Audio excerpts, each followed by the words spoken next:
అసలు ఎక్కడ వెతకాలో ఎక్కడ పొందుకోవాలో తెలియదు. ఏ స్థితిలో రక్షించబడ్డావో నీకు ఒకసారి బుర్రకాయ కరెక్ట్గా పనిచేస్తే, ఏ స్థితిలో ఉండగా ప్రభువు నిన్ను రక్షించి దేవుని సంఘంలో పాడేశాడు గుర్తొస్తే మిగతా ఎన్ని దొరుకుతాయి నీకు.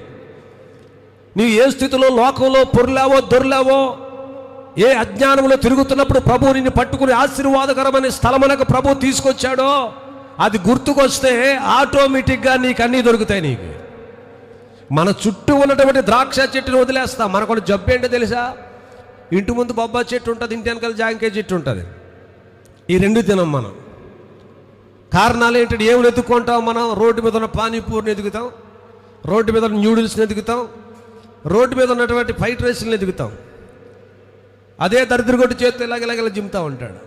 అసలు మనిషికి ఆరోగ్యం కల ఇంటి ముందున్న ద్రాక్ష, ఇంటి మీద ఉన్నటువంటి బొబ్బాయి చెట్టు ఉన్నటువంటి కాయ తినం మనం. ఇంటి వెనకాల ఉన్నటువంటి ఎన్నో ప్రోటీన్స్ ఉన్న జాంకాయని వాడం మనం. అది రాలిపోతాం, ఆ కింద పడిపోవటమే. డాక్టర్ అంటాడు, రే 10 యాపిల్స్ కాయలు 10 యాపిల్ కాయలు ఒక జాంకాయతో సమానంరా. 10 యాపిల్ కాయలు తింటే ఎంత బలం వస్తుందో ఒక జాంకాయ తింటే అందులో అన్ని ప్రోటీన్స్ ఉంటాయరా అంటాడు. అబ్బాబ్బా, ఇంటి ముందుది కనుక నచ్చదు మనకి. ఏమి నచ్చుతుంది మనకి?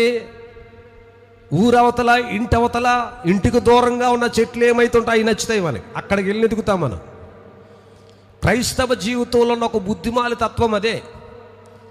క్రైస్తవ జీవితంలో ఉన్న ఒక అమాయకత్వం అదే. నీవున్న ద్రాక్ష చెట్టులో, ద్రాక్ష తోటలు వెతికితే శ్రేష్టమైన ఫలాలు నీ దగ్గరే కనపడతాయి. అది ఎతకం మనం. ఊరవతల, ఊరు చివర, కొండ మీద, మెట్ట మీద, గోతులోని, నూతులోని, సమాధిలో ఉన్న వాటి దగ్గరికి వెళ్ళి ఎదుగుతావు నువ్వు. అది మానుకోవాలి. క్రైస్తవ జీవితంలో ఎప్పుడు మెలకువలు కలిగి ఉండాలి.